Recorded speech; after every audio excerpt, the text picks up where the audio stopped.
ഞാൻ 4 വയസ്സിൽ തളർന്നു പോയ 6 മേജർ ഓപ്പറേഷൻ ഞാൻ കഴിഞ്ഞത്. എനിക്ക് ഒത്തിരി വിഷമം തോന്നിയിട്ടുണ്ട്, ഡിപ്രസ്ഡ് ആയിട്ടുണ്ട്. കാൽവരിപ്പൂക്കളിലൂടെ നമ്മളിപ്പോൾ പരിചയപ്പെട്ടുകൊണ്ടിരിക്കുന്നത് ദീർഘനാളത്തെ വൈദിക ശുശ്രൂഷയ്ക്ക് ശേഷം പ്രീസ്റ്റ് ഹോമിൽ തങ്ങളുടെ റിട്ടയർഡ് ലൈഫ് ജീവിക്കുന്ന വൈദിക ശ്രേഷ്ഠരെയാണ്.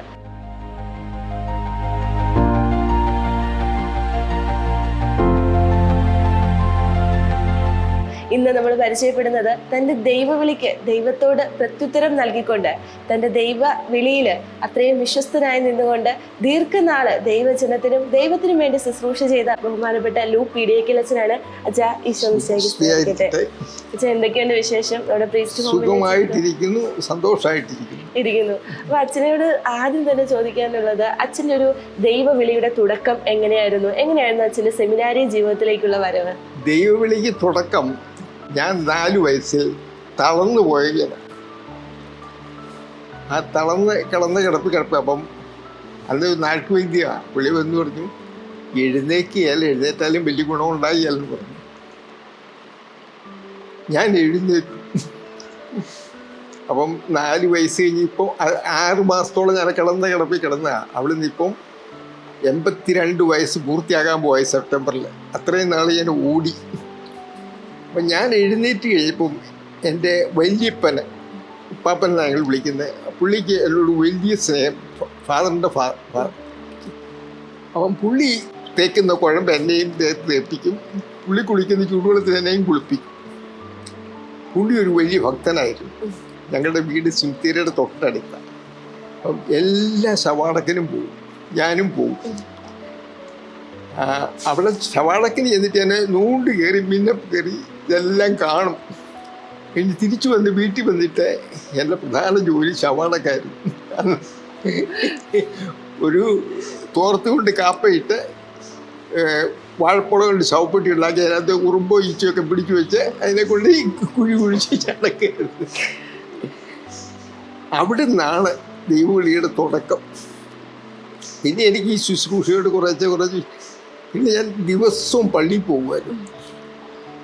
പള്ളിയിൽ പോയി കുർബാനയ്ക്ക് കൂടാനുള്ള പ്രായമായപ്പോൾ കുർബാനയ്ക്ക് കൂടാൻ തുടങ്ങി. അത് കഴിഞ്ഞ് തേർഡ് ഫോമിൽ പഠിച്ചുകൊണ്ടിരിക്കുന്ന കാലത്ത് അന്ന് ഞാൻ സലേഷ്യൻ സഭയിൽ ചേരാനായിട്ട് എല്ലാ ക്രമീകരണങ്ങളും ചെയ്തുകൊണ്ടപ്പം ഫാദർ ഒരു സ്കൂളിലെ ടീച്ചറാണ്. പുള്ളി പറഞ്ഞു, 10ാം ക്ലാസ് പാസ്സായി കഴിഞ്ഞിട്ട് എവിടെയെങ്കിലും പോകും, അതിന് മുമ്പ് ഒരിടത്തും വിടുന്ന പ്രശ്നമില്ലെന്ന് പറഞ്ഞു. അങ്ങനെ ആ പ്ലാന്. പിന്നീട് ഈ SVDയിലെ ആനാത്തി പിതാവ് അതിരമ്പഴക്കാരനായിരുന്നു. പുള്ളിയോട് അച്ഛനായി വന്നു കഴിഞ്ഞപ്പോഴത്തേക്ക് മിക്കവാറും വീട്ടിൽ വരുമായിരുന്നു. ഞങ്ങൾ തമ്മിൽ പണ്ട് അങ്ങനെ SVD പോകാനായിട്ട് പ്ലാൻ ചെയ്തൊക്കെ വന്നതാണ്. അന്നേരമാണ് 10ാം ക്ലാസ്സിൽ പഠിക്കുമ്പോൾ ഞങ്ങളുടെ അസേന്തി അച്ഛനെ തോമസ് വീട്ടുവലിക്കുന്നേരം എന്ന അച്ഛൻ പറഞ്ഞു, നീ ഒരു സന്യാസഭയിലും പോകണ്ട, നിന്നെ ഈ രൂപതയ്ക്ക് ആവശ്യമുണ്ട്, രൂപത വൈദികനായിട്ട്. അങ്ങനെയാണ്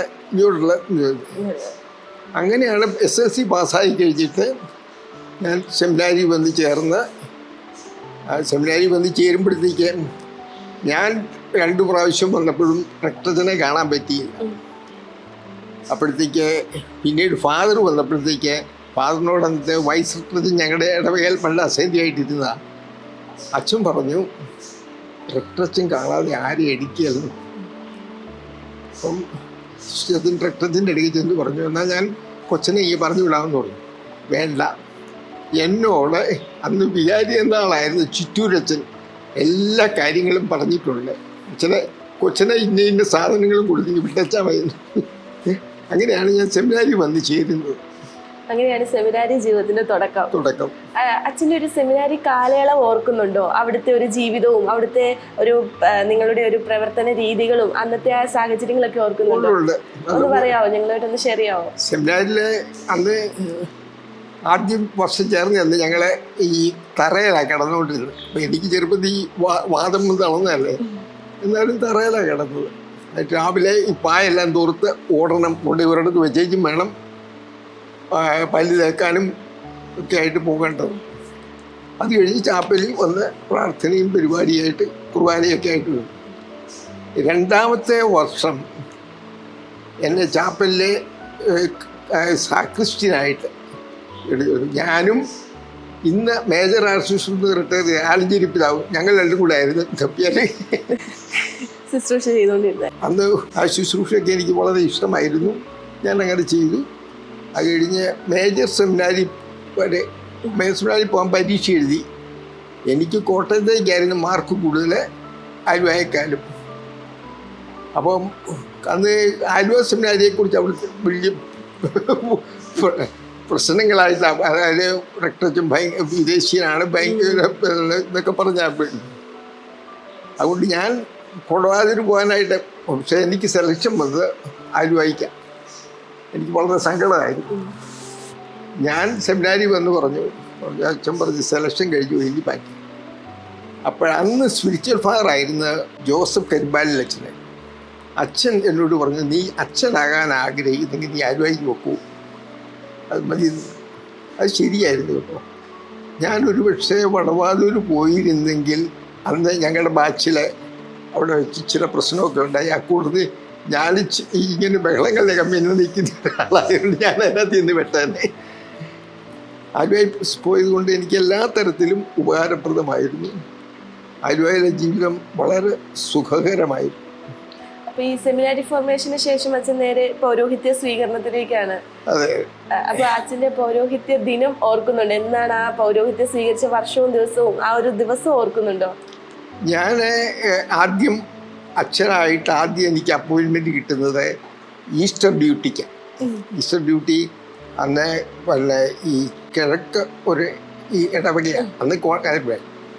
അവിടെ വിചാരിച്ചിനെ സഹായിക്കുക. തൊട്ടടുത്തൊരു കുരിശുപള്ളിയുണ്ട്, അവിടെ പോയി തന്നെ നടത്തുക. അത് വൈകുന്നേരം ഇവിടുത്തെ കഴിഞ്ഞിട്ട് റബ്ബർ തോട്ടത്തിൽ കൂടെ ഓടിപ്പോയി അവിടെ. പക്ഷെ അവിടെ അതുവരെ അച്ഛന്മാരിരിക്കാതിരുന്നതുകൊണ്ട് അവർക്ക് നമ്മളോട് വലിയ സ്നേഹമാണ്. എന്നാ വേണമെന്ന് ചോദിച്ചാൽ തയ്യാറായിട്ടിരിക്കുന്നത്. അങ്ങനെയായിരുന്നു. അവിടുന്ന് വരുന്ന കഴിഞ്ഞിട്ട് പിന്നീട് ഞാൻ അതിൽ അസന്ധിയായിട്ട് എന്നെ കൈനഗിരിയിൽ. അപ്പോൾ കൈനഗിരിയിലെ ശുശ്രൂഷ ഇച്ചിരി ബുദ്ധിമുട്ടായിരുന്നു. വീട്ടിൽ നിന്ന് ഇറങ്ങിയപ്പോൾ ചാച്ചൻ പറഞ്ഞു, അച്ഛനുമായിട്ട് വഴക്ക് പിടിക്കാൻ പോകരുത്, നിനക്ക് എന്തെങ്കിലും ബുദ്ധിമുട്ടുണ്ടെങ്കിൽ ഇങ്ങോട്ട് വരും, ഞാനിവിടെ ചിലവിന് നിന്നോളാം. ഞാനവിടെ പോയി. ബുദ്ധിമുട്ടായി. പക്ഷേ ഞാൻ അവിടുന്ന് ഒരു 12 മാസം കഴിഞ്ഞപ്പോൾ ഞാൻ ചെന്ന് പിതാവിനോട് പറഞ്ഞു, പിതാവ് എനിക്കൊരു ട്രാൻസ്ഫർ തരണം. അവൻ പിതാവ് പറഞ്ഞു പറ്റിയ. കാരണം എന്നാണെന്നറിയട്ടോ? ഞാൻ പറഞ്ഞു കാരണം ഞാൻ പറയുക. കാരണം എനിക്ക് കാരണം പറയണ്ടേ, പുള്ളിയുടെ വിചാരിച്ചിട്ട് കുറ്റം പറയണ്ടേ, പറയുകയല്ല. അന്നത്തെ ട്രാൻസ്ഫർ തരികയാണ്. ഞാൻ പറഞ്ഞു എൻ്റെ ആത്മാവിനും ശരീരത്തിനും നല്ലത് ഒരു ട്രാൻസ്ഫറാണ്, സാധ്യമല്ലെന്ന്. ഞാൻ തിരിച്ചു പോകും. അത് കഴിഞ്ഞ് 16 മാസമായപ്പോൾ എനിക്ക് അവിടുന്ന് സ്ഥലമാറ്റം കിട്ടി. അപ്പോൾ ആ ഇടവകയിലെ ഒരു പ്രായം ചെന്ന നല്ല മനുഷ്യൻ ആ പുള്ളി എന്നോട് പറഞ്ഞു, അച്ഛനെ ഞാൻ നന്ദി പറയും, വേറൊന്നിനും അല്ല. എനിക്കറിയാം നിങ്ങൾ തമ്മിൽ അത്ര കോളില്ലായിരുന്നു, പക്ഷെ ഒരിക്കൽ പോലും വിചാരിച്ചതിനെതിരായിട്ട് അച്ഛനൊന്നും പറഞ്ഞിട്ടില്ല, അതിന് നന്ദി പറയുന്നു. ഞാൻ അവിടെ നിന്ന് പോയത് ചെങ്കളത്തേക്ക്, കിഴക്കൻ ചെങ്കളം. അവിടെ ഞാൻ ചെന്ന് ജോലി കയറി. എനിക്ക് ഏറ്റവും ഇഷ്ടപ്പെട്ട ഒരു ഇടവകയായിരുന്നു ചെങ്കളം. അപ്പം ഞാൻ പയ്യെ യുവജനങ്ങളെ വിളിച്ചു കൂട്ടി. അപ്പം അവിടുത്തെ കാർന്നമാർ പറഞ്ഞു, വേണ്ട, ഇവിടെ എന്നും യുവജനങ്ങളൊരു പ്രശ്നമായിരുന്നു. അതിന് മുമ്പിലത്തെ കൊച്ചനും യുവജനങ്ങളും തമ്മിൽ പ്രശ്നം ഉണ്ടായിയാണ് അവിടെ ഇത്. അപ്പം പ്രശ്നമാകൊണ്ട് വേണ്ടെന്നോ. ഞാൻ പറഞ്ഞു ഞാൻ സൂക്ഷിച്ചോളാം. ഏതായാലും ഞാൻ യുവജനങ്ങളെ വിളിച്ചു കൂട്ടി. കുറച്ച് കഴിഞ്ഞപ്പം ഇവർ എല്ലാ കാര്യവും യുവജനങ്ങൾ ചെയ്താൽ മതി എന്നായി. യുവജനങ്ങൾ വളരെ നല്ലതായിരുന്നു. ഞാൻ അവിടുന്ന് പോകുന്നവരെ അവർ ആത്മാർത്ഥമായിട്ട് ഏത് കാര്യത്തിനും എൻ്റെ കൂടെ ഉണ്ടായിരുന്നു. ഞങ്ങളെ പലപ്പോഴും പകൽ ഇവരെല്ലാം വീടുകളിൽ ജോലി ചെയ്യുന്നവരാ, പറമ്പിലൊക്കെ ആയിട്ടേ ചെറിയ പഠിക്കുന്നവരാ. പക്ഷേ സന്ധ്യ ആകുമ്പോൾ ഇവർ വരും. സന്ധ്യ എന്ന് ഒരു 5 മണി കഴിയുമ്പോൾ വന്നിട്ട് ഞങ്ങൾ ഒന്നിച്ചു പോയി എന്തെങ്കിലുമൊക്കെ വീട് കെട്ടിക്കൊടുക്കുക, ഇങ്ങനെയുള്ള പണികളും ചെയ്തു. പിന്നെ ഞങ്ങൾ വന്ന് പള്ളി വന്ന് ഒന്നിച്ചു വന്ന് പ്രാർത്ഥിക്കും. യുവജനങ്ങളുമായിട്ട് അതുപോലെ. അതുകൊണ്ട് ഈ ഇടവകയിൽ പിന്നീട് എല്ലാ കാര്യം വന്നാലും പറയാം, അത് പിള്ളേരെ ഏൽപ്പിച്ചു തരാം, അവർ ചെയ്തോളും. ആക്റ്റീവായി. സന്തോഷമായിരുന്നു. അവിടെ 20 ആശുപത്രി ഇറ്റാലിയൻ സിസ്റ്റേഴ്സിൻ്റെയാണ്. അപ്പോൾ അതിന് അങ്ങോട്ടുള്ള പറമ്പിലേക്കുള്ള റോഡും എല്ലാം വെട്ടിയത് ഈ പിള്ളേരുടെ നേതൃത്വത്തിലാണ്. ഞാൻ പറയാറുണ്ട്, എൻ്റെയും ഈ പിള്ളേരുടെയും വേർപ്പ് വീഴാത്ത ഒരു തുള്ളി മണ്ണ് പോലും ഇവിടെ കാണിക്കുന്നത്. അങ്ങനെയൊക്കെയാണ് ചെയ്തുകൊണ്ടിരുന്നത്. അവിടുന്ന് ഒരു ട്രാൻസ്ഫർ വന്നത് അതിൻ്റെ പിന്നിൽ ചില കാര്യങ്ങളുണ്ട്. പക്ഷെ അത് ഞാൻ പറയാൻ ആഗ്രഹിക്കുന്നില്ല. കാരണം എന്താ വെച്ചാൽ അത് ചിലരുടെ കുറ്റം പറയാൻ്റെ അതില്ല. അതുകൊണ്ട് ഞാൻ എന്നോട് ഇവർ ഇടവക്കാർ പോയി ട്രാൻസ്ഫറിനെതിരായിട്ട്. അപ്പം ഞാൻ പറഞ്ഞു, ആരൊക്കെ പോയാലും പിതാവ് ഇട്ട കൽപ്പനയാണ് ഞാൻ പോയി അനുസരിക്കുന്നു. അതുകൊണ്ട് അപ്പം ഞാൻ പിതാവ് പറഞ്ഞനുസരിച്ച് ഞാൻ ട്രാൻസ്ഫർ പോയി. അത് ഇന്ന് തക്കല രൂപതയിലുള്ള സൂസൈപുരം മിഷനിലേക്ക്, തമിഴ്, അവിടെ തമിഴ് വേണം അത്യാവശ്യമായിട്ട്. പക്ഷെ ഞാൻ 2 ആഴ്ച കൊണ്ട് തമിഴൊക്കെ പഠിച്ചു വായിക്കാനും ഒക്കെ പഠിച്ചു തുടങ്ങി. ബൈബിൾ വായിക്കാമായിരുന്നു എനിക്ക് സന്തോഷമായിരുന്നു അവിടെ. പക്ഷേ 4 പള്ളികളുണ്ട്. വിചാരിച്ച മിക്കവാറും അസുഖക്കാരനായിരുന്നു. അപ്പം ഞാൻ ചിലപ്പോൾ 4 പള്ളിയിലെയും കാര്യങ്ങൾ നടത്തേണ്ടി വരുമായിരുന്നു. ഞായറാഴ്ചയൊക്കെ ഒരു ലൂണ ഉണ്ട്, അതെല്ലാം കൂടി അങ്ങനെ 4 പള്ളികളിലെയും കാര്യങ്ങളൊക്കെ ഭംഗിയായിട്ട് കൊണ്ടുപോയി. പക്ഷേ എനിക്ക് ഇടയ്ക്കൊരു ആക്സിഡൻറ്റ് ഉണ്ടായി. അത് ഒരു സ്കൂട്ടറിൽ ഞാനും വിചാരിച്ചിട്ടും കൂടെ മിഷനിലേക്ക് വേറെ സ്റ്റേഷനിലേക്ക് പോകുമായിരുന്നു. ഒരു മുക്കോസ്ത്രീ വന്ന് വിലങ്ങൻ ചാടി. അപ്പോൾ അവരെ രക്ഷിക്കാൻ വേണ്ടി ഞാൻ ഒരു വശത്തോട്ട് വെട്ടിച്ചു. അപ്പോൾ അവർ തിരിച്ചങ്ങോട്ട് വന്നു. പിന്നെ ചെന്ന് ഒരു കടയുടെ തിണ്ണ ചെന്ന് ഇടിച്ച് മറിയായി. അത് കഴിഞ്ഞിട്ട് എനിക്ക് പിന്നീട് യാത്ര ചെയ്ത് ചെറിഞ്ഞു വരുമ്പോൾ തല കറങ്ങുന്ന പോലെ അങ്ങനെ വന്ന് അവിടുന്ന് പോന്നു. ആശുപത്രി വന്ന് ഡോക്ടറെ കണ്ടുകൊണ്ട് ഡോക്ടർ പറഞ്ഞു ഡിസ്കിൻ്റെ പ്രശ്നമുണ്ട്, അതുകൊണ്ട് റെസ്റ്റ് എടുക്കണമെന്ന്. ഞാൻ ട്രാക്ഷനിട്ട് 21 ദിവസം ഒരേ കിടപ്പിക്കിടന്നു. അത് കഴിഞ്ഞിട്ട് അന്ന് ആദ്യമായിട്ട് ഒരു സിസ്റ്ററുമായിട്ട് ഞാൻ പരിചയപ്പെടുന്നതാണ്. അപ്പോൾ ആ പരിചയപ്പെടാൻ റെഡിയായത് ഞാൻ മുറിയിൽ ഇങ്ങനെ കിടക്കുക. ആദ്യത്തെ ദിവസം ട്രാക്ടർ ഇട്ടു. വീട്ടിലാരും ഇല്ലായിരുന്നു അന്നേരം. ഫാദറും മദറും മാത്രമേ ഉള്ളൂ. മദർ രോഗിയാണ്. അതുകൊണ്ട് ഫാദർ പറഞ്ഞു, നാളെ ഞാൻ ആളെ കൊണ്ടുവന്നോളാം, ഇന്നത്തേക്ക് അവരോട് ഞങ്ങൾ പോയിക്കോളാം പൊക്കോളാൻ പറഞ്ഞു. ആരും തിരിഞ്ഞ് കയറിയില്ല. ഞാൻ മുറി കിടന്നിങ്ങനെ ഒരു വശത്ത് ട്രാക്ഷൻ്റെ വേദന, ഒരു വശത്ത് യൂറിൻ പാസ് ചെയ്യാഞ്ഞിട്ട് അതിൻ്റെ ബുദ്ധിമുട്ട്, ഒരു വശത്ത് ഭക്ഷണം കൊണ്ടത് അവിടെ ഇട്ടിട്ടുള്ളത്. അപ്പോൾ ഈ സിസ്റ്റർ കയറി വന്ന്, അച്ഛാ നിൻ്റെ അച്ഛൻ ഇവിടെ കിടപ്പുണ്ടെന്ന് കേട്ടോ, കൊണ്ട് വന്നതാണ്. അപ്പോൾ അങ്ങനെയാണ് ഞാൻ ഈ സിസ്റ്ററിനെ, കാരണം ഈ സിസ്റ്ററിനോട് ഒരു പരിചയവുമില്ല ഉണ്ട്. പക്ഷേ അധികാരികളുടെ പ്രത്യേക അനുവാദമൊന്നും വാങ്ങിച്ചിട്ടില്ല. സിസ്റ്റർ വന്നു, എല്ലാ കാര്യങ്ങളും ചെയ്തു തന്നു. അത് കഴിഞ്ഞ് സിസ്റ്റർ പറഞ്ഞ് ഞാൻ പോയി മറ്റേ സിസ്റ്ററിൻ്റെ അടുത്ത് നിൽക്കുക, ആ സിസ്റ്ററോടൊന്ന് പോയി പറഞ്ഞു വെച്ച് ഞാൻ വന്ന് രാത്രി ഇവിടെ വന്നിരുന്നോളാം. അങ്ങനെയാണ് ഞാൻ ആദ്യമായിട്ട്. അതുകൊണ്ട് എനിക്ക് സിസ്റ്റേഴ്സിനോട് വളരെ വലിയ ബഹുമാനമായിരുന്നു. അച്ഛൻ്റെ ഈ ഒരു ഇത്രയും നാളത്തെ വൈദിക ജീവിതത്തിനിടയിൽ അച്ഛനെ ഏറെ സ്വാധീനിച്ചൊരു വൈദികനുണ്ടായിട്ടുണ്ടോ? അച്ഛനെ ഏറെ സ്വാധീനിച്ചൊരു വൈദികനുണ്ടായിട്ടുണ്ടോ? എനിക്ക് അങ്ങനെ പ്രത്യേക സ്വാധീനങ്ങളൊന്നും ആരുടെയും കിട്ടിയിട്ടില്ല. പിന്നെ ഈ 10ാം ക്ലാസ്സിൽ പഠിക്കുമ്പോൾ ഈ തോമസ് വീട്ടുകേൽക്കുന്നേരത്തിൽ അച്ഛൻ നല്ല ഒരു അച്ഛനായിരുന്നു. ഞങ്ങളോട് സ്നേഹമായിരുന്നു. വളരെ ലളിതമായിട്ട് ജീവിച്ച ഒരാളാണ്. അതുകൊണ്ട് അച്ഛനോട് എനിക്ക് താല്പര്യമായി. ഇപ്പോൾ അച്ഛൻ പൗരോഹിത്യം സ്വീകരിക്കണം, ദൈവവിളി സ്വീകരിച്ച് പൗരോഹിത്യ ജീവിതത്തിലേക്ക് ഇറങ്ങിയപ്പോൾ അച്ഛൻ്റെ ഒരു പൗരോഹിത്യ ജീവിതത്തിൻ്റെ ലക്ഷ്യം എന്തായിരുന്നു? ലക്ഷ്യം ഇതായിരുന്നു, ഞാൻ യഥാർത്ഥത്തിൽ ഈ ജനത്തിന് ഞാൻ ഈശോ ആകണമെന്നൊരു ഈശോയുടേതായിട്ട് ജീവിക്കണം. അപ്പോൾ അന്ന് ഈ അന്നത്തെ ധ്യാനം തുടങ്ങി കഴിഞ്ഞപ്പോൾ എനിക്കൊരു സംശയം, ഇത്രയും വലിയൊരു കാര്യത്തിന് എനിക്ക് യോഗ്യതയുണ്ടോ? സംശയവും മൂത്തു. എന്നെ കണ്ടാൽ അത് തിരിച്ചറിയാം. അതുപോലെ ഞാൻ ക്ഷീണിച്ചു, ആകെ വിഷമമാണ്. എനിക്ക് ഒരിക്കലും ഒന്ന് സ്വസ്ഥമായിട്ടിരിക്കാൻ പറ്റില്ല. ചിലപ്പം പള്ളിയിൽ പോയി ഇച്ചിരി സ്വസ്ഥത കിട്ടും, പക്ഷെ തിരിച്ചൊരു പിന്നെ അവസാനം ഞാൻ എൻ്റെ സ്പിരിച്വൽ ഫാദറിൻ്റെ അടുത്ത് ചെന്നു. അത് എന്നെ ഇവിടെ വിദ്വാൻ ജോൺ കുന്നപ്പള്ളി അച്ഛനെ, അച്ഛനോട് ഞാൻ കാര്യങ്ങളൊക്കെ പറഞ്ഞു. അപ്പം ചോദിച്ചു, ലുക്കാച്ച, നീ ഇത്രയും നാളെ എന്നോട് കള്ളമാണോ പറഞ്ഞിരുന്നെന്ന് ചോദിച്ചു. അല്ല അച്ഛാ, ഞാൻ ഉള്ള സത്യമാണ്.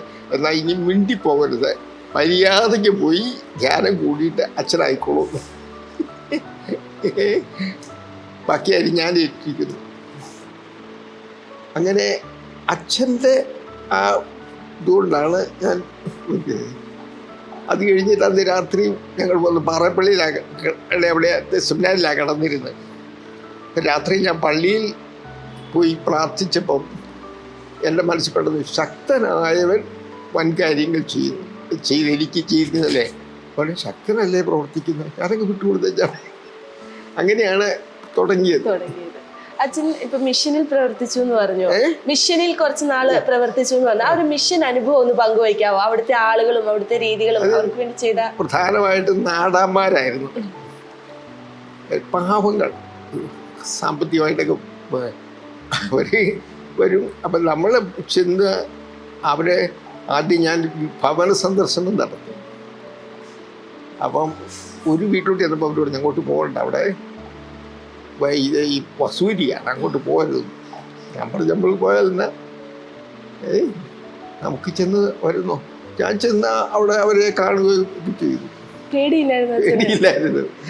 എന്നാലും അവരെ കണ്ടു, വർത്തമാനം പറഞ്ഞു, അവർ ചെയ്യേണ്ട ചികിത്സകളെ കുറിച്ചൊക്കെ പറഞ്ഞു, തിരിച്ചു പോകും. മിഷനിലെ ഈ ഇപ്പോഴും സാമ്പത്തിക പ്രശ്നമുണ്ടായിരുന്നു. പലപ്പോഴും ബുദ്ധിമുട്ടിയിട്ടുണ്ടോ? ഈ ലൂണ ഞാൻ എനിക്കും വിചാരിച്ചുകൊണ്ട് ഒറ്റ വണ്ടിയാണ്. പിന്നീട് അവിടെ നിന്ന് പോകുന്ന ഒരു അച്ഛൻ്റെ പഴയ ഒരു ലാംബർട്ട സ്കൂട്ടർ ഉണ്ടായിരുന്നു. അതാണ് പിന്നെ എല്ലാം വാഹനമായിട്ട് കിട്ടിയത്.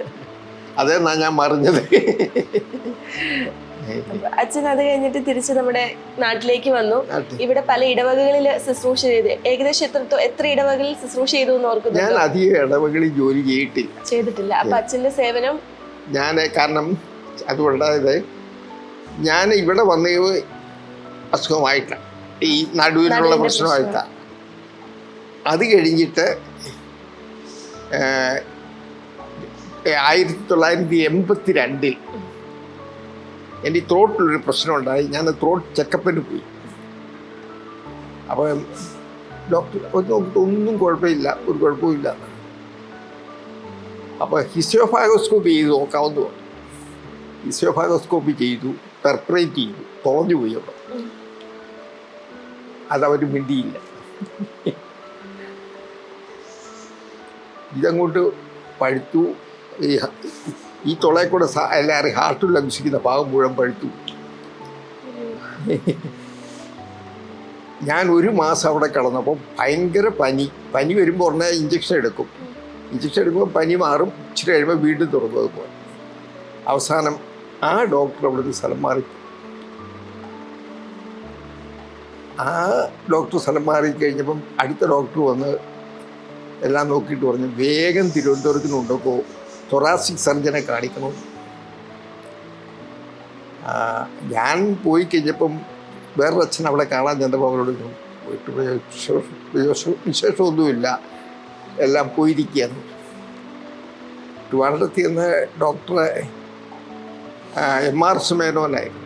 പുള്ളി എല്ലാം നോക്കിയിട്ട് പറഞ്ഞു, അച്ഛന് നാളെ ഒരു ചെറിയ ഓപ്പറേഷൻ, അച്ഛനെ വാർഡിലേക്ക് കൊണ്ടുപോകാൻ പറഞ്ഞു. എന്നുവെച്ചും എൻ്റെ കൂടെ ഉണ്ടായിരുന്നത് എൻ്റെ അനിയനും SD കോൺവെൻറ്റിലെ റോസിറ്റ സിസ്റ്ററുമായിരുന്നു. അവരോട് പറഞ്ഞു, നാളെ ഞങ്ങൾ തുറക്കാൻ പോവുക, അയോർട്ടയുടെ അവിടെ എന്തോ ഒരുപോലെ കാണുന്നുണ്ട്, അവിടെ ഇങ്ങനെ തൊട്ട് ബ്ലീഡിങ് വന്നാൽ തീർന്നു, നിങ്ങൾ ഒരു 5 കുപ്പി ബ്ലഡും കരുതിക്കും, അറിയിക്കേണ്ടവരെ മുഴുവൻ അറിയിച്ചോളാൻ പറഞ്ഞു. ഏതായാലും ഓപ്പറേറ്റ് ചെയ്തു, കുഴപ്പമൊന്നും ഉണ്ടായില്ല. പക്ഷേ കരിയാതെ വന്നു. ഇതുപോലെ ഇങ്ങനെ വഴുപ്പ് പോയിക്കൊണ്ടിരിക്കുകയാണ്. അപ്പോൾ ഡോക്ടർ ചിലപ്പോൾ ക്ലൈമറ്റ് ചേഞ്ച് ചെയ്താൽ മാറ്റം വരുമെന്ന് പറഞ്ഞ് എന്നെ തിരിച്ചു വിട്ടു. പക്ഷേ പനി വന്നാൽ ഉടനെ വന്നേക്കണമെന്ന് പറഞ്ഞു. പനി വന്ന് ഞാൻ തിരിച്ചു വന്നപ്പോൾ ഡോക്ടർ പറഞ്ഞു ഒരാഴ്ച കൂടെ കഴിയിട്ട് നമുക്ക് ഓപ്പറേഷൻ ഒന്നുകൂടെ ചെയ്യാം. ആ ഡോക്ടർ പിന്നീട് പറഞ്ഞു ഞാൻ ഒരാഴ്ച കഴിയിട്ട് ഒരാഴ്ചയ്ക്ക് അച്ഛൻ ഭരിച്ചു പോക്കുള്ളൂ എന്നുള്ള ചിന്തയായിരുന്നു. അതുകൊണ്ട് ഞാൻ ഇനി രണ്ടാമത് ഓപ്പറേറ്റ് ചെയ്ത് പ്രശ്നം ഉണ്ടാകണ്ടല്ലോ. ഏതായാലും രണ്ടാമത് ഓപ്പറേറ്റ് ചെയ്തു. എൻ്റെ BP ഒക്കെ പോയതാണ്. രണ്ടാമത് ഓപ്പറേറ്റ് ചെയ്യുമ്പോൾ എന്നെ വന്ന് കണ്ടേച്ചും പടിയറ പിതാവ് ഇവിടെ വന്ന് അച്ഛന്മാരോടൊക്കെ പറഞ്ഞു അച്ഛന് നല്ല ഭരണം കിട്ടാൻ വേണ്ടി എല്ലാവരും പ്രാർത്ഥിക്കണമെന്ന് പറഞ്ഞു. ഏതായാലും ഞാൻ അവിടുന്ന് രക്ഷപ്പെട്ട് കഴിഞ്ഞപ്പോഴത്തേക്ക് ഞാൻ തിരിച്ച് എന്നെ മുടിയൂർക്കര പ്രീസ്റ്റോമി വന്നു. അപ്പം എല്ലാവരും പറഞ്ഞാൽ എന്തെങ്കിലും ജോലിയിൽ കയറുന്നതാണ് നല്ലത്, ഇവിടെ ചുമ്മാ ഇരുന്നാൽ കൂടുതലും. അവസാനം പടിയർപ്പിതാവ് വന്നപ്പോൾ എന്നോട് പറഞ്ഞു 3 ചോയ്സ് അച്ഛനെ എന്തായിരുന്നു. ഒന്ന് കുറിച്ചി സെമിനാരി, പക്ഷെ അത് അവിടെ ഇവിടെ അച്ഛൻ മാറുവാണേലേ തരുള്ളൂ. 2 അവിടെ സന്ദേശ നിലയത്തിലെ ഡയറക്ടറായിട്ട്, 3ാമത് MOCയിൽ അസിസ്റ്റൻ്റായിട്ട്. അപ്പോൾ MOCയിൽ ഞാൻ ഒരച്ഛനെ വെച്ചിട്ടുണ്ട്, അതുകൊണ്ട് MOC വെക്കാൻ പ്രയാസമുണ്ട്. എങ്ങനെയാണെന്ന് ചോദിച്ചു. ഞാൻ പറഞ്ഞു പിതാവേ എനിക്ക് ആലോചിക്കണമല്ലോ. അപ്പോൾ പറഞ്ഞാൽ വേറെ ആരോടും ആലോചിക്കരുത്, ഈശോയോട് മാത്രമേ ആലോചിക്കാവുള്ളൂ. ഞാൻ ആലോചിച്ചിട്ട് അവസാനം ഞാൻ പറഞ്ഞു അച്ഛാ പിതാവേ ഞാൻ ആ സെമിനാരിലേക്ക് പോകണം, സൺഡേ സ്കൂളിലാകുമ്പോൾ യാത്ര ഒത്തിരി ചെയ്യണം പറ്റിയത്. അപ്പോൾ അവിടെ ഉണ്ടായിരുന്ന അച്ഛനെ ഈ ഇടവകയുടെ അച്ഛനായിരുന്നു. ആ അച്ഛനെ നെടുങ്കുന്നത്തെ ഫൊറോണ വികാരിയായിട്ട് മാറ്റിയിട്ട് എന്നെ അവിടെ വെച്ചു. അങ്ങനെ ഞാൻ ആ ഇടവകയുടെ വികാരിയും സെമിനാരിയുടെ വൈസ് അവിടെ മുതൽ അങ്ങോട്ട് പിന്നെ ഇടവക ഇരുന്നിട്ടേ ഇല്ല. പിന്നെ സെമിനാരിയിൽ 2 വർഷം ഇരുന്ന് കഴിഞ്ഞിട്ട് എന്നെ സൺഡേ സ്കൂളിൻ്റെ ഡയറക്ടറായിട്ട്, സന്ദേശയിലെയും ഡയറക്ടറായിട്ട് രൂപത മുഴുവൻ്റെയും വ്രതപാഠത്തിൻ്റെതായിരുന്നു. അവിടുന്ന് ഞാനൊരു പൗത്യ പിതാവ് ആർച്ച് ബിഷപ്പായിട്ട് വന്നു കഴിഞ്ഞപ്പോൾ ഞാൻ പൗത്യ പിതാവിനെ അടിക്കുന്നു പിതാവേ എനിക്ക് ഈ സൺഡേ സ്കൂളിലെ ജോലി ബുദ്ധിമുട്ടാണ്, കാരണം ഇത്രയും ഓടാൻ പറ്റില്ല. പിതാവ് പറഞ്ഞ് മാറ്റാൻ പറ്റിയല്ലോ. എന്നിട്ട് പറഞ്ഞു ഞാൻ ഒരു ജോലി ഏറ്റെടുക്കാമെങ്കിൽ മാറ്റാവുന്നു. ഞാൻ ചോദിച്ചു അതെന്നാ. ഞാൻ സിസ്റ്റേഴ്സാകാൻ തുടങ്ങുന്നവരുടെ ഒരു ഫോർമേഷൻ സെൻറ്റർ പ്ലാൻ ചെയ്തിട്ടുണ്ട്. അതിൻ്റെ ഡയറക്ടറായിട്ട് ഇപ്പം മേജർ ആയിട്ട് റിട്ടയർ ചെയ്ത് ആലഞ്ചേരി പിതാവിനെയാണ് വെച്ചിരിക്കുന്നത്. ഇന്ന് അച്ഛനാണ്. അപ്പോൾ അച്ഛന് POCയിലൊരു ഡയറക്ടർ സ്ഥാനം കിട്ടിയിട്ടുണ്ട്, അങ്ങോട്ട് പോവുക. അപ്പോൾ പകരം ആ സ്ഥാനം ഏറ്റെടുക്കാമെങ്കിൽ ഞാൻ വിചാരിച്ചു സിസ്റ്റേഴ്സിൻ്റെ അവിടെ പോയി ചുമ്മാ ചെയ്തപ്പോൾ വലിയ കുഴപ്പമൊന്നുമില്ല. പക്ഷേ അവിടെ ഒന്നും ഉണ്ടാക്കിയിട്ടില്ലായിരുന്നല്ലോ. ഞാൻ ചെല്ലുമ്പോഴത്തേക്ക് ആകെ ഉണ്ടായിരുന്ന പഴയ സെമിനാരി കെട്ടിട, അതിൻ്റെ 1 നില. ഞാൻ അവിടുന്ന് തുടങ്ങി അത് എല്ലാ സംവിധാനങ്ങളും 14 വർഷം ഞാൻ സിസ്റ്റേഴ്സിൻ്റെ ഫോർമേഷൻ്റെ ഞാൻ ആ സെൻറ്ററിൻ്റെ ഡയറക്ടറായിട്ട് പ്രിൻസിപ്പളായിട്ടിരുന്നു. വളരെ നന്നായിട്ട് അവർക്കും എന്നോട് ഇഷ്ടമായിരുന്നു, എനിക്ക് അവരോടും ഇഷ്ടമായിരുന്നു. ഈ പിള്ളേർ വരുമ്പോൾ ഓരോരുത്തരെയും ഞാൻ ശ്രദ്ധിക്കാറുണ്ട്. അപ്പോൾ എന്നാ പറ്റി? ഒന്നും പറ്റിയില്ല അച്ഛാ. കുറച്ച് കഴിയുമ്പോൾ അച്ഛാ ഒരു ബുദ്ധിമുട്ടുണ്ട്, അത് പറയാൻ വിഷമമായിട്ടാണ്. നിങ്ങൾക്ക് എന്നാ വേണമെങ്കിലും എന്നോട് പറയാവുന്നു. അവസാനം അവിടെ അങ്ങനെ ഇരിക്കുമ്പോഴത്തേക്ക് ഇവർ സിസ്റ്റേഴ്സിൻ്റെ സുപ്പീരിയേഴ്സ് പറഞ്ഞേ ലൂക്കാച്ചൻ ഇവർക്ക് അപ്പൻ മാത്രമല്ല അമ്മയാണ്, അതുകൊണ്ട് ഞങ്ങൾ ലൂക്കാമ്മേനെ വിളിച്ചോളാം. ഞാൻ പറഞ്ഞു നിങ്ങളെല്ലാം വിളിച്ചാലും എൻ്റെ ഉത്തരവാദിത്വം ഞാൻ ആത്മാർത്ഥമായിട്ട് 14 വർഷം ഏറ്റവും അവിടെ ആവശ്യമായ എല്ലാ സൗകര്യങ്ങളും ഞാൻ ചെയ്യുണ്ടാക്കി. അവിടുന്ന് കഴിഞ്ഞപ്പോഴത്തേക്ക് എന്നോട് MOCയിലേക്ക് പോകണമെന്ന്, MOCയുടെ ഡയറക്ടർ. അപ്പോൾ ഞാൻ പിതാവിനോട് പറഞ്ഞു പിതാവേ MOC ബിരുദം കൊടുക്കുന്ന ഒരു സ്ഥലമാണ്, എനിക്കാകെയുള്ളൊരു MTH ആണ്, ഞാനതുകൊണ്ട് അങ്ങോട്ട് പോവുകയാണ്. ഞാൻ പറഞ്ഞു ഒരു ഡോക്ടർ ഇരിക്കേണ്ടിടത്ത് ഒരു മിഡ് വൈഫ് ഇരുന്നാൽ പോരാ പിതാവെന്ന് പറഞ്ഞു. അപ്പോൾ എനിക്കത് മതിയെങ്കിലും ഇങ്ങേര് പോവുകയാണെങ്കിൽ അവിടെ ആവശ്യത്തിന് കാൻഡിഡേറ്റ്സിനെ കിട്ടും, അവിടെ ഇങ്ങേര് പോകണമെന്ന്. ഞാൻ പറഞ്ഞു പോകാം. ഞാൻ പോയി 1 വർഷമായപ്പോഴത്തേക്ക് എന്നെ കൊണ്ട് ഒട്ടും സാധ്യം. അപ്പോൾ ഡോക്ടേഴ്സ് എന്നോട് പറഞ്ഞു വെച്ചാൽ ഇത്രയും ജോലി ചെയ്യരുത്, കാരണം അച്ഛനെ ലങ്സ് ഇച്ചിരി കുറവുണ്ട്, അതുകൊണ്ട് ഇത്രയും ചെയ്തു. ഞാൻ അവിടുന്ന് ആവശ്യപ്പെട്ടതനുസരിച്ച് എനിക്ക് സ്ഥലം മാറ്റം തന്നു. അത് ഞാൻ രൂപതയുടെ പാറപ്പള്ളി വികാരിയായ കാലം മുതൽ രൂപതയുടെ വിവാഹ കോടതിയിലെ ഡിഫൻഡർ ഓൺ ദ ബോർഡായിട്ട് എന്നെ അപ്പോയിൻറ്റ് ചെയ്ത അത് അപ്പോൾ അത് മാത്രമേ ഞാൻ ചെയ്യാവുള്ളൂ.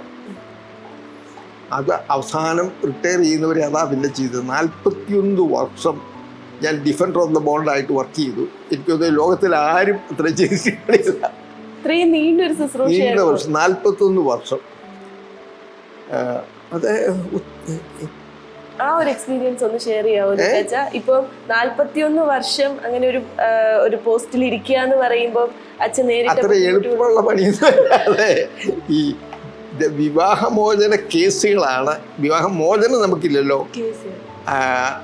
അവിടെ പറയുന്നത് ഈ വിവാഹം സാധുവോ അസാധുവോ നടന്ന സമയത്ത് അസാധുവാണേ പിരിച്ചു വിടുകയുള്ളൂ, അല്ലെങ്കിൽ പിരിച്ചു വിടുകയും. അപ്പം ഇത് ഈ വരുന്നവർക്ക് ആർക്കും ഈ താല്പര്യമുള്ള കാര്യമല്ല ഇത്. അവർക്കാർക്കും താല്പര്യമില്ലാത്ത കാര്യം ചെയ്യുമ്പോൾ നമുക്ക് ഒരു മുരച്ചിന് പിടിച്ച ജോലിയാണ്. പക്ഷേ ഞാനത് ചെയ്തു. 41 വർഷം ചെയ്തു. 41 വർഷം ചെയ്ത് കഴിഞ്ഞിട്ട് അവിടുന്ന് റിട്ടയർ ചെയ്ത് ഇങ്ങോട്ട് പോരുന്നു. ആ കൂടെ അപ്പം നേരത്തെ 2000 മുതൽ എന്നെ രൂപതയിലെ പ്രൊമോട്ടർ ഓഫ് ജസ്റ്റിസ് ആയിട്ട് കൂടെ അപ്പോയിൻറ്റ് ചെയ്തു. അപ്പം എവിടെയെങ്കിലും പരാതികളുണ്ടെങ്കിൽ അത് അന്വേഷിച്ച് അതിൻ്റെ റിപ്പോർട്ട് പിതാവിന് കൊടുക്കണമെന്നുള്ളതായിരുന്നു. എനിക്ക് ആദ്യം കിട്ടിയത് ഒരു വൈദികൻ്റെ കേസായിരുന്നു. എന്നോട് ചിലർ പറഞ്ഞു, സൂക്ഷിച്ചോളം, പുള്ളി അപകടകാരിയാണ്, അതുകൊണ്ട് ഇങ്ങേരാണ് ഇതെല്ലാം റിപ്പോർട്ട് ചെയ്തത് വെച്ചാൽ ചിലപ്പോൾ ഇങ്ങനെ തട്ടിക്കളയാൻ പറ്റുന്നുണ്ട്. പക്ഷേ ഞാൻ ആ കേസ് ശരിയായിട്ട് അന്വേഷിച്ച് റിപ്പോർട്ട് അവർ കൊടുത്തു. അന്വേഷിച്ച് നടപടി ഉണ്ടായാൽ അങ്ങനെ ഈ 2 ജോലിയും കൂടിയാണ്, പ്രൊമോട്ടർ ഓഫ് ജസ്റ്റിസും. അപ്പോൾ അതുകൊണ്ട് ഞാൻ ഈ ഫോർമേഷൻ പ്രോഗ്രാം സെമിനാരി 2 വർഷം, 14 വർഷം അമലയിൽ 1 വർഷം ഇങ്ങനെ ഇരുന്നുകൊണ്ട് ഞാൻ അത് ഇടവകളിൽ പോയിട്ടില്ല എന്നുള്ളത്. അപ്പം അച്ഛനിപ്പോൾ അച്ഛൻ്റെ കഥകളൊക്കെ പറഞ്ഞപ്പോൾ ഒരുപാട് സഹനങ്ങളിലൂടെ കടന്നു പോയിട്ടുണ്ടെന്നറിയാം. 6 മേജർ ഓപ്പറേഷൻസ് കഴിഞ്ഞു. ആ ഒരു സമയത്തൊക്കെ ഈശോയോട് എപ്പോഴെങ്കിലും പരാതിപ്പെട്ടിട്ടുണ്ട്? ഈശോയെ നിനക്ക് വേണ്ടി സമർപ്പിച്ച ജീവിതത്തിൽ നീ ഇതുപോലെ എനിക്ക് ഒത്തിരി വിഷമം തോന്നിയിട്ടുണ്ട്, ഡിപ്രസ്ഡ് ആയിട്ടുണ്ട്. കാരണം 82-ൽ ഞാൻ മെഡിക്കൽ കോളേജിൽ 6 മാസം തുടർച്ചയായിട്ടാണ് കഴിഞ്ഞു കൂടിയത്. അത് ദേഹം മുഴുവൻ വെട്ടിക്കീറി, ഇവിടെ ഇങ്ങനെ പുറത്ത് 26 സ്റ്റിച്ചാണ്, മുഴുവൻ വെട്ടിക്കീറിയായിരുന്നു. പക്ഷേ എൻ്റെ സഹനങ്ങളൊന്നും എന്നെ നഷ്ടപ്പെടുത്തിയിട്ടില്ല. എനിക്കതെല്ലാം പ്രയോജനപ്പെട്ടിട്ടില്ല. ഞാൻ ഇന്ന് എവിടെ ഇരിക്കുന്നോ അതിൻ്റെ കാരണം ഈ സഹനങ്ങളാണ്. അതുകൊണ്ട് എനിക്ക് ഇപ്പം അന്നത്രയും തോന്നിയിട്ടില്ല. ഇന്ന് നോക്കുമ്പോഴത്തേക്ക് എനിക്കതൊരു സന്തോഷം. ഇപ്പം ഇത്രയൊക്കെ കഴിഞ്ഞതാണല്ലോ, 4 വയസ്സിൽ തളർന്നതാണ്, 6 മേജർ ഓപ്പറേഷൻസ് കഴിഞ്ഞതാണ്, കഴിഞ്ഞു. എനിക്ക് 82 വയസ്സായി. ഇന്നും ഞാനൊരു ചിട്ടയായ ജീവിതമാണ്. എല്ലാ ദിവസവും രാവിലെ 4 മണിക്ക് എഴുന്നേൽക്കും. എഴുന്നേറ്റിട്ട് കുറേ എക്സസൈസൊക്കെ ചെയ്യും. കഴിഞ്ഞ് കുളിച്ച് ഞാൻ 5-ന് മുമ്പ് പള്ളി വരും, അവിടെ ഇരുന്ന് പ്രാർത്ഥിക്കും. അത് കഴിഞ്ഞിട്ട് പിന്നെ വൈകുന്നേരം 3/4 മണിക്കൂർ ഞാൻ ദിവസവും എന്നെക്കൊണ്ട് നടക്കാവുന്നതോളം സ്പീഡിൽ ഇവിടെ നടക്കും. അങ്ങനെ നടക്കാനധികം പേരില്ല. അപ്പം ഞാൻ അഹങ്കരിക്കുന്നില്ല, ദൈവം തന്ന കഴിവാണ്. അല്ലെങ്കിൽ ഈ 4 വയസ്സിൽ തളർന്ന് ഞാനിങ്ങനെയൊക്കെ പോകുന്നെങ്കിൽ. പക്ഷെ അതുകൊണ്ട് എനിക്ക് യാതൊരു വിഷമവും ഇല്ല, എനിക്ക് സന്തോഷം മാത്രമേ ഉള്ളൂ. ഇപ്പൊ ലൂക്കാച്ചനെ സംബന്ധിച്ച് അച്ഛൻ ഒരുപാട് മേഖലകളിൽ ഒരുപാട് വർഷക്കാലം ശുശ്രൂഷ ചെയ്ത ഒരു വൈദികനാണ്. അപ്പൊ അച്ഛന്റെ മനസ്സിൽ ഇപ്പോഴും ഓർത്തിരിക്കുന്ന ഏതെങ്കിലും ഒരു പ്രത്യേക ഇൻസിഡന്റ് ഉണ്ട്? ഇപ്പം പഠിപ്പിച്ച കാലയളവിലാണെങ്കിലും, അല്ലെങ്കിൽ ഫോർമേഷൻ പീരീഡിലെ വൈദിക വിദ്യാർത്ഥികളോടൊപ്പം ആയിരുന്നപ്പോഴോ, അല്ലെങ്കിൽ 41 വർഷം നമ്മുടെ കുടുംബ കോടതിയിലായിരുന്ന സമയത്തും ഒക്കെ പിതാവ് മറക്കാത്തൊരു അനുഭവം ഉണ്ടോ? അല്ല, ഞാൻ പറയാം, ഒന്ന് എനിക്ക് ഈ സെമിനാറിലായിരുന്ന കാലത്ത് ഒരു സംഭവം ഉണ്ടായി. എനിക്ക് തന്നിരിക്കുന്ന മേഖലയായിരുന്നു, അവിടെ പ്രശ്നമുണ്ടായി. പക്ഷേ ഈ പ്രശ്നം ഉണ്ടാക്കിയവർ എന്നോട് പറയരുതെന്ന് ആവശ്യപ്പെട്ടു. എന്നിട്ട് അവർ വേറൊരു വഴി പോയി. ഞാനിതറിഞ്ഞ് കഴിഞ്ഞപ്പോൾ ഞാൻ അവരെ വിളിപ്പിച്ചു. എന്നിട്ട് അവർ പറഞ്ഞു, ഞങ്ങൾ പോയി സെറ്റിൽ ചെയ്തു. നിങ്ങൾ സെറ്റിൽ ചെയ്തത് നിങ്ങളുടെ കാര്യം, സെമിനാറിൻ്റെ ഡിസിപ്ലിൻ. നിങ്ങൾ ഈ പ്രശ്നം ഉണ്ടാക്കിയ 10-40 പിള്ളേരുടെ ഉപയോഗിച്ചാൽ. അതുകൊണ്ട് ഞാൻ വേറൊരാൾ ഇടപെട്ടുകൊണ്ട് ഞാൻ അതിനകത്ത് ഇടപെടുന്നില്ല. പക്ഷേ ഞാനിത് പ്രക്ടിച്ചിന് റിപ്പോർട്ട് ചെയ്യുന്നു. അത് മറ്റേ പുള്ളിക്ക് ഇഷ്ടപ്പെട്ടില്ല. പുള്ളി എനിക്ക് അങ്ങനെയായിരിക്കും സെമിനാരിൽ നിന്നുള്ള സ്ഥലമാറ്റം വരുന്നത്. പക്ഷേ ഞാൻ കുറ്റം പറയാൻ ആഗ്രഹിക്കുന്നില്ല, അതുകൊണ്ടാണ് കൂടുതൽ പറയാത്തത്. അതൊരു അനുഭവമാണ്. പിന്നെ ഈ പിള്ളേരുമായിട്ട് സിസ്റ്റേഴ്സ് ആകാനുള്ളവരെ പഠിപ്പിക്കുന്നു. എനിക്ക് വീട്ടിൽ 5-6 പെങ്ങന്മാരാണ് ഉണ്ടായത്. അവരുടെ കൂടെയാണ് ഞാൻ വളർന്നത്. അതുകൊണ്ട് ഇതെൻ്റെ പെങ്ങന്മാരായിട്ട് കാണാനും സ്നേഹിക്കാനും പറ്റുന്നു. അവരെ എല്ലാ പ്രശ്നങ്ങളും എൻ്റെ അടുത്ത് വന്ന് പറയുമായിരുന്നു. ഒരു പ്രാവശ്യം ഒരു കൊച്ച് വന്ന് പറഞ്ഞ്, അച്ഛാ ഞാൻ മടത്തിൽ നിന്ന് പോവുക. നീ എന്നാ മടത്തിൽ നിന്ന് പോകുന്നു? അതെ, എനിക്കൊരു പ്രോബ്ലം ഉണ്ട്, അതുകൊണ്ടാണ്. നമുക്ക് എന്നാ പ്രോബ്ലം? അതെങ്ങനെയാണ് ഞാൻ അച്ഛനോട് പറയുന്നത്? അച്ഛനോട് പറയാൻ ബുദ്ധിമുട്ടാണ്. ഞാൻ പറഞ്ഞു, നിനക്കറിയാമല്ലോ എൻ്റെ അടുത്ത് എന്നാ വേണേലും പറയാമെന്ന്. അച്ഛാ, അതെ, ഞാനിപ്പോഴും കിടന്നു മുള്ളും. അപ്പം അത് എല്ലാവരും കളിയാക്കും, നാണക്കേടാണ്, അതുകൊണ്ട് ഞാൻ പോവുക. ഞാൻ പറഞ്ഞു, ഞാൻ പരിഹാരം ഉണ്ടാക്കി തരാമെന്ന്. ഞാൻ ആ കൊച്ചിനെ ഒരു ഡോക്ടറെ അടുത്ത് വിട്ടു. കാര്യങ്ങൾ ഇന്ന് ആ കൊച്ചു വടക്കേണ്ടിയിലെങ്കോ നല്ല ഇതായിട്ട് കഴിയുന്നുണ്ട്, സിസ്റ്ററായിട്ട് കഴിയുന്നുണ്ട്. അപ്പോൾ അത് ഒരു നേരം. പിന്നെ കോടതിയിലെ ചില കേസുകൾ വരുമ്പോൾ നമുക്കറിയാം. ഞാൻ ഒരിക്കൽ ജഡ്ജായിട്ട് ഞങ്ങളോട് പറഞ്ഞു, ഈ കേസിൻ്റെ പ്രശ്നം ഇതാണ്. അപ്പോൾ പുള്ളി സമ്മതിച്ചില്ല. പക്ഷേ 1, 2, 3-ാമത്തെ കേസ് വന്നപ്പോഴത്തേക്ക് അന്നുണ്ടായ ജഡ്ജി പറഞ്ഞു, ലൂക്കാച്ചൻ പറഞ്ഞു അതിൻ്റെ ശരിയായ സത്യം. അതുകൊണ്ട് അങ്ങനെ വിധി കൊടുത്തുകൂടിയായി. അല്ലേ, ഞാൻ കൊച്ചിന് മുടക്കം കൊടുത്ത് ഇനി മേൽ വിവാഹം കഴിക്കാൻ പാടില്ല എന്ന്. കാരണം കഴിച്ചാൽ അടുത്ത വരുമ്പോൾ ഇത്രയേ ഉള്ളൂ. അങ്ങനെയായിരുന്നു. അതുകൊണ്ട് വിവാഹ കോടതിയിലെ നമ്മളെ മറക്കാത്ത ചില കാര്യങ്ങളാണ്. പല കാര്യങ്ങളും നമുക്ക് നമ്മുടെ ബുദ്ധിമുട്ടാവും. ചിലർക്ക് നമ്മളോട് ചൂടാകുകയൊക്കെ ചെയ്യും. പക്ഷേ ഞാൻ എപ്പോഴും വിചാരിക്കുന്നത് അവർക്ക് ഏറ്റവും നല്ല പ്രത്യുത്തരം കൊടുത്തു വിടാൻ നമുക്ക് സാധിക്കണം. അതുകൊണ്ട് എൻ്റെ ജോലിക്ക് ഒരു സെക്കൻഡ് പോലും ഞാൻ മുടക്കം വരുത്തിയിരുന്നില്ല. അപ്പം അച്ഛൻ ഒരുപാട് ഉത്തരവാദിത്തങ്ങൾ നിർവഹിച്ച ഒരു അച്ഛനാണ്. അപ്പോൾ ഈ ഒരു പ്രത്യേക സാഹചര്യത്തിൽ ഒരു തീരുമാനമൊക്കെ എടുക്കേണ്ടി വരുമ്പോൾ അച്ഛൻ എങ്ങനെയായിരുന്നു ആ തീരുമാനത്തിലേക്ക് എത്തുന്നത്? പ്രാർത്ഥനയിലൂടെയായിരുന്നോ ആ ഒരു തീരുമാനത്തിലേക്ക് എത്തുന്നത്? എങ്ങനെയായിരുന്നു? ഞാൻ എന്നോട് ഏത് കാര്യവും തമ്പുരാനോട് ഞാൻ സംസാരിക്കും. ദൈവം എനിക്ക് വല്ലാത്തൊരു വഴി കാണിച്ചു തന്നിട്ടുണ്ട്. ഒരു വഴി അതുകൊണ്ട് എനിക്കൊരിക്കലും അപകടം പറ്റിയിട്ടില്ല. ഞാൻ പറയട്ടെ, ഞാൻ മടത്തിൽ നിന്ന് ഒരു കോൺഗ്രിഗേഷനിൽ നിന്ന് ഒരു കൊച്ചിനെ പറഞ്ഞു വിട്ടു. അപ്പം പറഞ്ഞു വിട്ടപ്പം എനിക്കറിയാമായിരുന്നു ആ കൊച്ചിൻ്റെ ഭാഗത്ത് തെറ്റില്ലെന്ന്. അത് ആ ബിസിനസ്സിൻ്റെ അധികാരിയായിട്ടിരിക്കുന്ന ആളുടെ തെറ്റാണെന്ന് എനിക്കറിയാം. ഞാനതുകൊണ്ട് കൊച്ചിനോട് പറഞ്ഞു, കുഞ്ഞെ ഞാൻ നോക്കട്ടെ, വേറെ എവിടെയെങ്കിലും ഞാൻ കയറ്റി വിടാമോ നോക്കട്ടെ. അപ്പോൾ ആ കൊച്ചു പറഞ്ഞു, വെച്ചാൽ ഏത് ടെസ്റ്റിന് വേണേലും ഞാൻ പോകാം, ഞാൻ അങ്ങനെ ആ കൊച്ചിനെ ഒരിടത്ത് വിട്ടു, ചേർത്തു. ആ കൊച്ചിന് ആ സഭയുടെ കേരളത്തിലെ ഏറ്റവും വലിയ ഡെലഗേറ്റാണ്, റോമിൽ ഡെലഗേറ്റായിട്ട് ഇവിടെ ഇരിക്കുന്നത്. അത് സന്തോഷമുണ്ട്. അതുപോലെ തന്നെ സെമിനാരിയിൽ നിന്നും ഒരാളെ 2 സെമിനാരിലെയും പരീക്ഷയ്ക്ക് തോറ്റു പറഞ്ഞു വിട്ടു. പാപ്പുള്ളി എൻ്റെ അടുക്ക് വന്ന് പറഞ്ഞ് ലൂക്കാച്ച എന്നെ എവിടെയെങ്കിലും ഒന്ന് ബ്രദറായിട്ടാണേലും മതിയെന്ന്. ഞാൻ പറഞ്ഞു ഞാൻ നോക്കട്ടെ. ഞാൻ ബാംഗ്ലൂർ ധർമാരാമിൽ പോയി പരിശ്രമിച്ചു. അവരവസാനം സമ്മതിച്ചു. ഇന്ന് ആ പുള്ളി അച്ഛനായിട്ട് നല്ല നിലയിൽ നിലകൊള്ളുന്നു. ഇപ്പം അച്ഛൻ ഒരുപാട് അനുഭവങ്ങൾ ഈ ഒരു അത്രയും വർഷത്തിനിടയിൽ സമ്പാദിച്ച ഒരുപാട് അനുഭവങ്ങൾ ഉള്ള ഒരു അച്ഛനാണ്. ഇപ്പം ഞാൻ നമ്മുടെ ഒരുപാട് ബ്രദേഴ്സ് പഠിക്കുന്നുണ്ട്, അതുപോലെ തന്നെ നമ്മുടെ സിസ്റ്റേഴ്സ് ആവാനായിട്ട് പഠിക്കുന്ന കുട്ടികളുണ്ട്. അവരോടൊക്കെ ഈ ദൈവ വിളിയെക്കുറിച്ച് അച്ഛൻ എന്താണ് പറയാനുള്ളത്?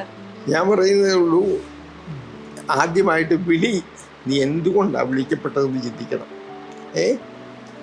അതിനകത്ത് എന്തെങ്കിലും തെറ്റായിട്ടുണ്ടെങ്കിൽ അത് വേണ്ട. വിളി ശരിയാണെങ്കിൽ അതിന് യാതൊരു എന്ത് ബുദ്ധിമുട്ട് വന്നാലും അതിനെ പിന്തുടരണം. കാരണം അല്ലേ, ദൈവം യഥാസമയം നമ്മളെ ഉയർത്തിക്കൊള്ളും അല്ലേ. നമ്മൾ താഴേണ്ടി വന്നാലും ദൈവം ഉയർത്തും. അതിനകത്ത് യാതൊരു അതുകൊണ്ട് ദൈവവിളിയോട് വിശ്വസ്തരായിരിക്കണം. ഒത്തിരി ബുദ്ധിമുട്ടുണ്ട്, പക്ഷേ ബുദ്ധിമുട്ടി അല്ലെ പിതാവ് ഏൽപ്പിച്ച ജോലി പുത്രൻ ഈശോ മരണത്തോളം കീഴ്വഴങ്ങി നിർവഹിച്ചത്. അതാണ് നമ്മൾ ചെയ്യേണ്ടത്. അച്ഛനെ കുറിച്ച് പറയുമ്പോൾ അച്ഛന് ജീവിതത്തിൽ ഒരുപാട് സഹനങ്ങൾ വന്നിട്ടും തളരാതെ ഈശോ മുന്നോട്ട് കൊണ്ടുപോയ ഒരു അച്ഛനാണ് നമ്മുടെ ലൂക്കാച്ചൻ.